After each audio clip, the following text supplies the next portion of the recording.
The next session is domain customer success stories, managing cost, complexity, and risk. And on the panel now, which will be moderated by Allison Simpson, who is a product manager for MarkMonitor in the domain management space, of course. Tim Wisniewski, who is the DNS architect for Salesforce. Lynn Humphreys, who is a senior corporate counsel, intellectual property at Tailored Brands. And also joining them will be James McMahon, who is the SEO marketing manager for Backcountry. So please welcome them all to the stage. Well, before we get started, I wanted to thank you three again for joining me today. I've been really excited about this panel because our three panelists, who are responsible for their domain portfolios within their organizations, they come from different departments within their organization. So typically, we've seen domain management live within the legal department. But I'm so happy that we have someone from the marketing department, someone from the legal department, someone from IT that manages your portfolios. So I am excited to hear their unique perspectives and challenges, successes, how you can maintain cost, mitigate risk, and keep your domain secure. So thank you again for joining us. Of course. I guess I'd like to have you start by telling me a little bit about your company, what you do within your organizations, and a little bit about your portfolios, the sizes, compositions, anything that you'd like to share. Sure. Want me to start? You can start. All right, so I'm James McMahon. I am with backcountry.com. We are an online outdoor retailer. So think REI, but pure plain e-commerce. By title, I'm the SEO marketing manager, but we are still kind of in that startup mentality, so we wear a lot of different hats. One of my hats is the DNS admin. So I spend a lot of time working with MarkMonitor and our CMS reps. Portfolio-wise, we have about 1,000 domains. Most of them are GTLDs, a handful of CCTLDs, and a good chunk of them are actually just misspelled versions of our active domains. Okay. And I'm Lynn Humphreys. I'm IP counsel for Tailored Brands, the parent company of Men's Wearhouse, Joseph A. Bank, K&G, the Joseph Abood brand, in case you didn't know. I came to the company about 3 years ago and found that there were domains held all over by different groups, different people would have done it. There were corporate acquisitions, and so part of my role was to bring the portfolio together and put it in one place. Thank you to MarkMonitor.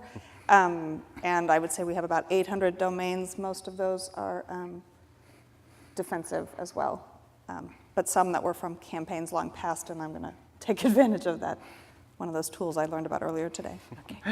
I'm Tim Wisniewski. I'm the DNS architect at a little company called Salesforce. Y'all may have heard of it.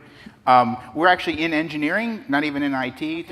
And our public DNS team basically works with legal and branding and security to help manage the portfolio, but we're basically the technical experts. And our team is also highly involved with a lot of the internet standards.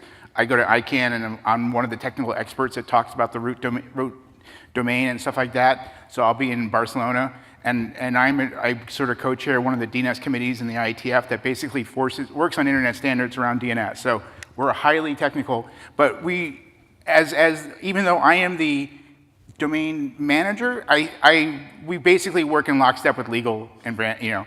We basically all work together essentially.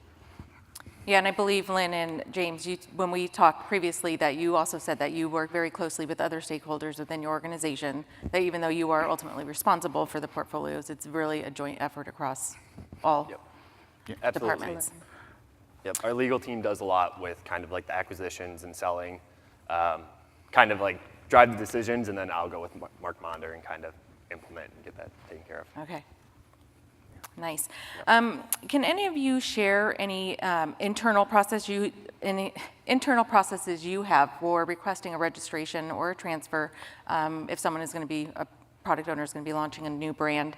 Have you implemented internal processes?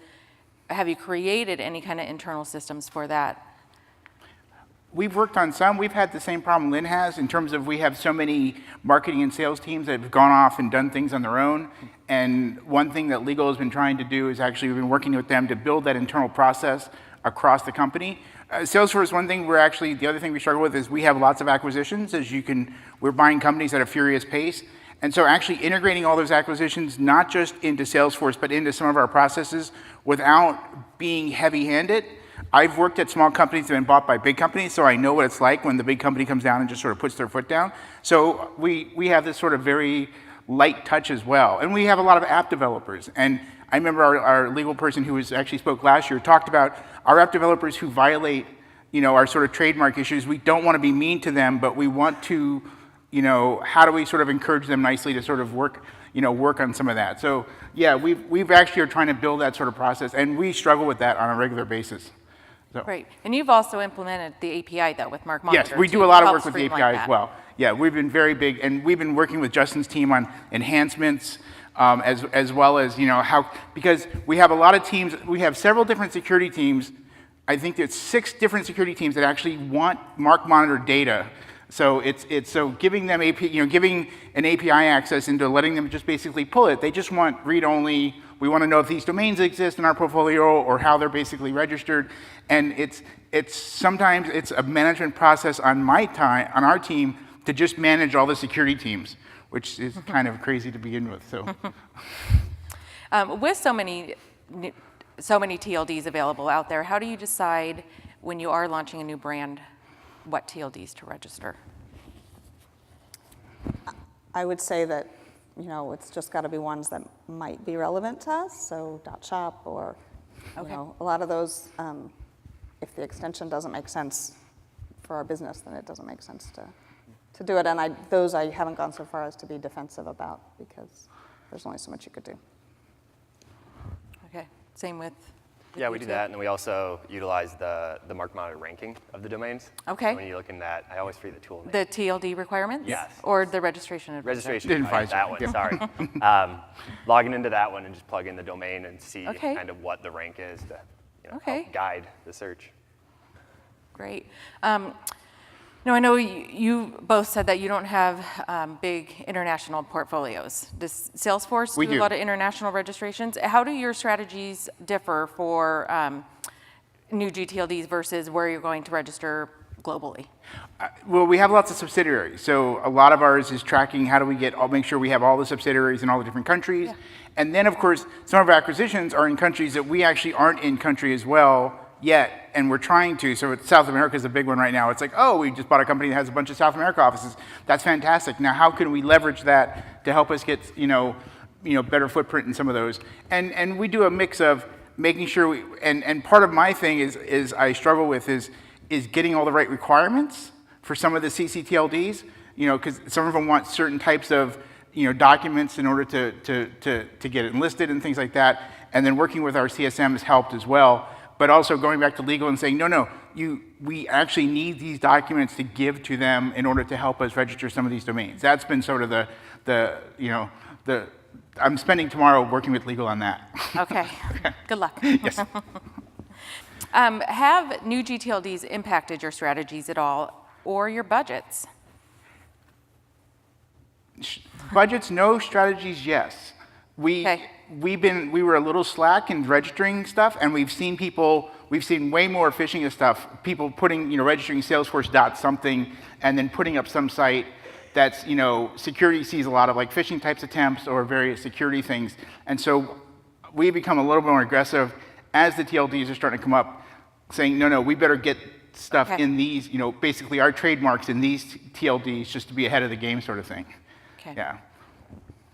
Yeah, I mean, I can say I learn a lot every time I come to this conference, and I normally would have said that if I pull up, if someone has been a squatter, I should say, and that there's no content on it, then I'm less concerned. But now with the phishing concerns, it's like, okay, they're not making a website, they're sending emails to our customers, our employees, and so I think I'm going to be a little more conscious of that going forward.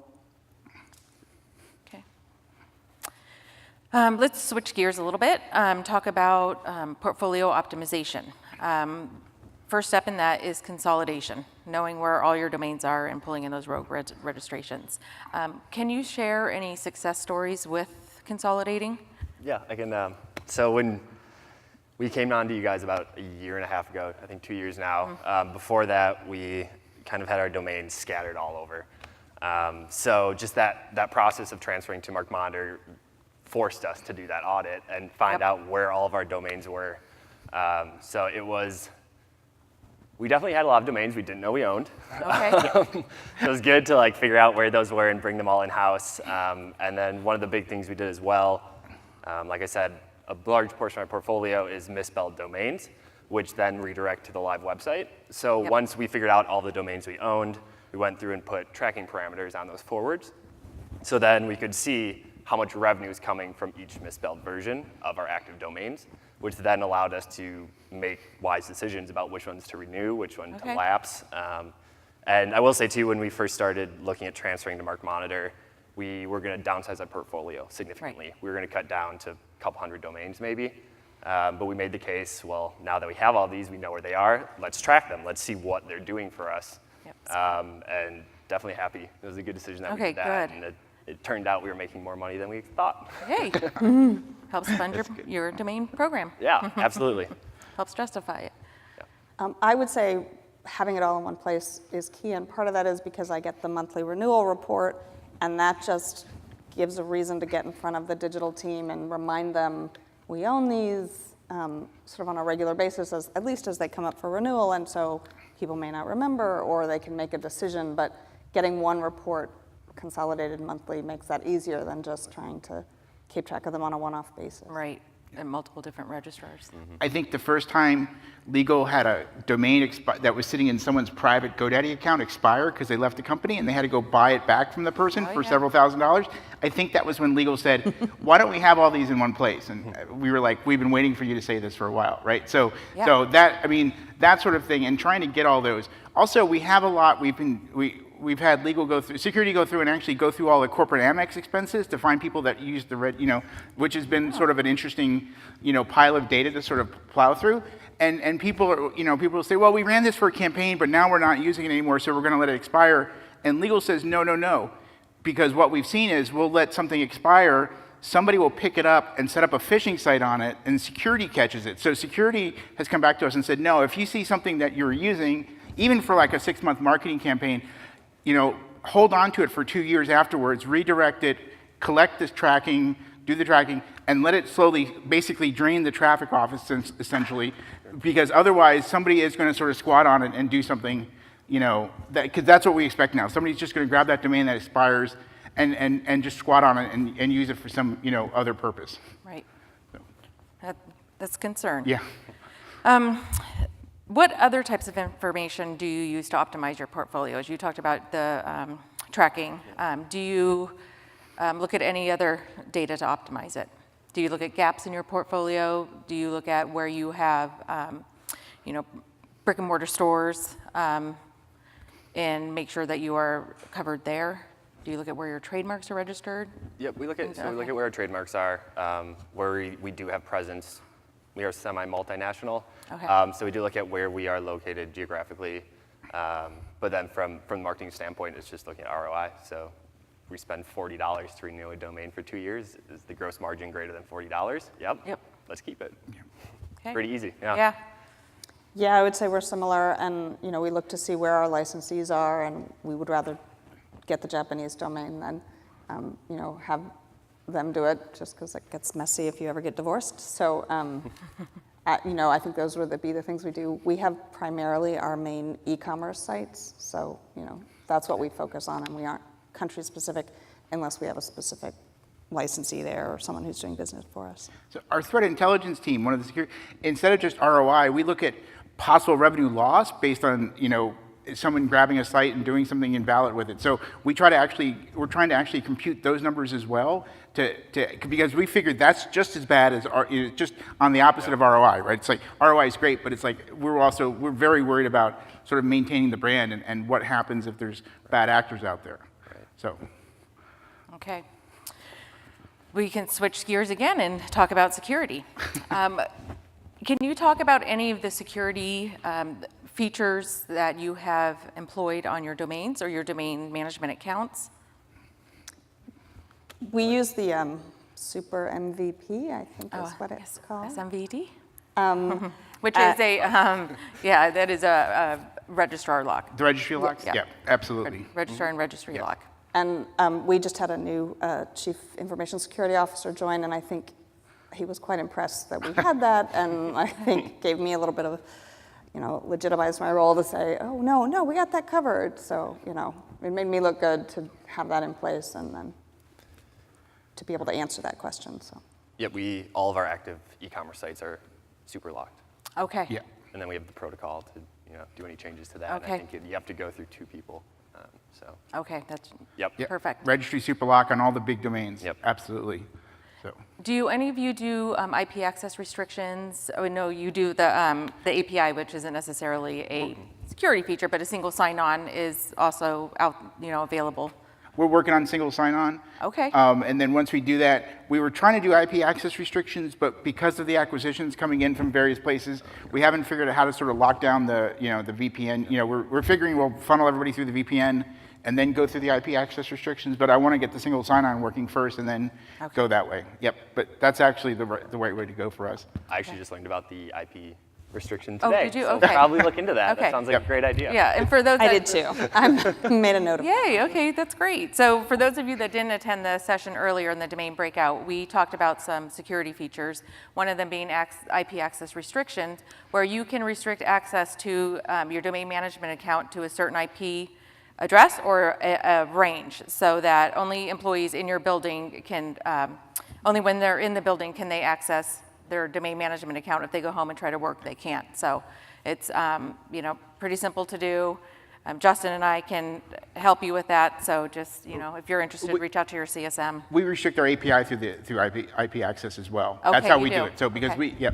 because we're very paranoid about that. Yeah. So. Okay. Now, Tim, I believe you are in charge of certs. No, we have a whole security team, but I do Okay. work with them very, very deeply on certs and stuff. Okay. James or Lynn, do you get involved in that at all? As Nope, sales not my cup of tea. certificates? Okay. I get involved enough to, and I will give a shout out to our account rep, Donnie Daggett, because when someone in my office asks me about that, I just point them to her and she takes That's care great. of it. Isn't that great? And I don't have to That's think about it. Nice. I love that. Yep. And yeah, for us, it goes directly to our engineering teams. So they take care of that. Okay. Okay. Now, what about DNS? I know you said, I know you're very active in that, making sure that things are redirecting. Lynn, do you do that? Are you in charge of that, making sure that all your websites are resolving or, resolving That is, somewhere? again, is what IT says they need to do, and I put them in touch with Donnie. So. Okay. That's all our whole team is DNS. We're the public. We only focus on the public side of the DNS. We have a whole team that deals with, but we worry about making sure everything's resolving, everything's pointing to something, everything's actually in the right way. And I look at that on a regular basis. We're sort of very, and we look at it because we figure if it's not resolving, then what's the point of having it? Right. Yep. No. And we point a lot of things through your redirector service just to collect the stats, because that way we can, if marketing comes to us or somebody and says, we have these domains, what are they doing? We can just send them to that and have them go look at all the stats and say, here, you guys make the decisions. We don't really care what you decide, just you tell us, but here's the numbers. You guys can make your own decisions. I think that was one of the easiest optimizations we did when we first transferred to MarkMonitor, is pulling that report to see how many of our domains were resolving and how many weren't, and then just going through and making sure everything was active. Yeah, why don't we talk a little bit about that report that we did for you? For those of you that don't know, we do have a team that does portfolio optimization reports. That's what they do. So they look at gaps in your portfolios, look at where where domains are pointing, can score your portfolio for you so that it gives you a value to your domains. The ones that are valued really high, you want to make sure that they're registry locked, they're resolving. Some on the lower scale, maybe you can let expire or resell because they're no longer important to your business. But I know we did do a portfolio optimization report for you. Sorry, kind of went off on a tangent. No, that's good. I tend to do that. So yeah, maybe you could talk a little bit about the report and how it helped you. Yeah, absolutely. Especially, kind of pulling everything together for the first time. It was, we had 1,200 domains. We didn't know exactly what we were dealing with. So that report was great for being able to kind of at a high level, here's where you're at, and then, okay, this issue, domains not resolving was one of our biggest issues. So then we pulled up that part of the report and dug in and figured out what actual domains weren't resolving and fixed it. And then, you go back to the report, kind of page through it again, see what else looks important, and then address those issues. So it's super helpful from a new perspective, but I think also, like we were just talking the other day, probably should update the report again, Yep. make sure everything's looking good. Yep, So it's do it definitely regularly. something to look at again now. Right. Any questions from the audience? Before we keep going? Okay. Tim, you do a lot with DNSSEC. Yes. Why don't we chat about DNSSEC? So DNSSEC is adding security to domains. It's basically cryptographically signing your domains, and it's something that's been out there for a while, but it's been really slow to take off, mostly because the tooling's not there. Salesforce our whole team's in a big process to basically sign all our domains, and the big reason why you do that is to prevent man-in-the-middle attacks, right? Prevent somebody else from hijacking your domain at some resolver someplace. Let's say somebody takes over the Google resolvers, right, where everybody seems to actually use, and they can inject, incorrect records in there. So we're doing it because there's a big FedRAMP, federal government requirement that if you do business, you have to actually have DNSSEC. So part of the reason we're doing that is because of that. Part of it is because we're very involved in the technical communities, and for us, DNSSEC is a big thing. And it's a non-trivial process for large domains like we have. We have very large sort of domains with, we have domains with 10 million records in them. So it's not a simple like, oh, we have 50 records in a domain. The bigger problem that I see is that you want to build the tools so it's very simple to maintain. You want to be able to sign the records, generate the keys. It's kind of a complicated process now. Part of the things that I've worked with Justin's team on is adding features to the API to basically inject those records, because once you sign it, you get some keys, and you want to inject those through the registrar, and then that gets sort of passed through. Part of also what we're doing is once you sign them, you actually put these records into your DNS, and we've done some stuff on the standard side, so registries actually see those records and basically pull those keys in and say, okay, those are the keys for your domain. Now we're going to, basically, because it actually has to start at the root. The whole process basically starts at the root and kind of works its way down. It's a bit messy. And the one thing I say is the more you can basically put the machines in front of it instead of the people, the easier it's going to be. And I just had a long talk with Justin at lunch about that. Oh, and good. He totally agreed, because it is sort of, it's you don't want to be in the middle of that, because as I notice, even we make mistakes, and we have a couple of crypto experts on our team, and even they make mistakes when they're sort of signing zones and basically uploading keys and putting in new keys and removing old keys and stuff like that. So it's an extra feature that you're going to see, much like SSL and things of that nature. Right. So. Right, yeah. And it does get a little bit complicated, but we have people like Justin to help uncomplicate it. All right, well, we are running out of time. That went really fast. Is there one piece of advice you can leave our audience with, each of you, to help them manage their portfolios? Yeah, I would say to lean on your CSM. Okay. I have spent a lot of time in the admin trying to figure out ways to look at things or figure out how to make some changes. And I'll shoot an email off to Emily, and she'll have it done in 5 minutes. Right. Like, Yeah, wow, our CSMs that could have are saved great. a lot of time. Yes. So I was, Yeah. Email your CSM. I'm an engineer, so I've been taught to learn things, do things myself, and it's been, with Karen, we've gone back and forth, but it's really great to just sort of say, Karen, I need you to do this, and she's like, oh, okay, it's all done, and it's just like, it saves you so much, So it's great to lean on them. Okay. And also, internally, just work with your security teams and work with your, I feel that I couldn't do it without legal and branding, because I feel they drive the discussion way more than we do, right? We give them the technical advice, we're the technical advisors, but, I want them to basically, you drive this, we're just sort of there to help you, pull the levers and stuff. Okay. I think my advice would be to put all your domains in one, safe place and to centralize it.